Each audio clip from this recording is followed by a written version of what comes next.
काकडीचे हे तिखट घावणे आपण कशाही सोबत खाऊ शकतो। तर हे घावणे मी आधी एक काकडी आणली होती मोठी, त्या काकडीच्या मी घाऱ्या दाखवल्या होत्या आणि त्याचाच जो उरलेला अर्धा भाग आहे त्याच्यापासून मी हे काकडीचे तिखट घावणे बनवले। तर त्यासाठी काकडीच्या बाहेरची साल काढून घेतली, त्याला 2 भागांमध्ये कट केलं आणि आतल्या ज्या बिया आहेत त्या सुद्धा काढून घेतल्या आणि किसणीच्या मदतीने हे दोन्ही भाग जे काकडीचे कापलेले आहेत ते चांगले किसून घेतले।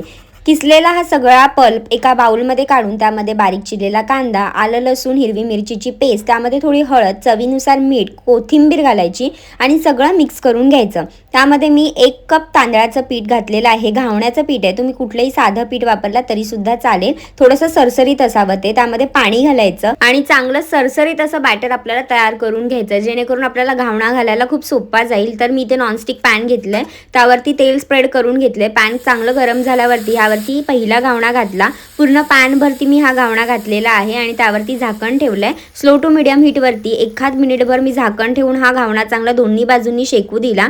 झाकण काढून झाल्यावरती कडा मोकळ्या करायच्या आणि मग हा घावणा परतून घ्यायचा।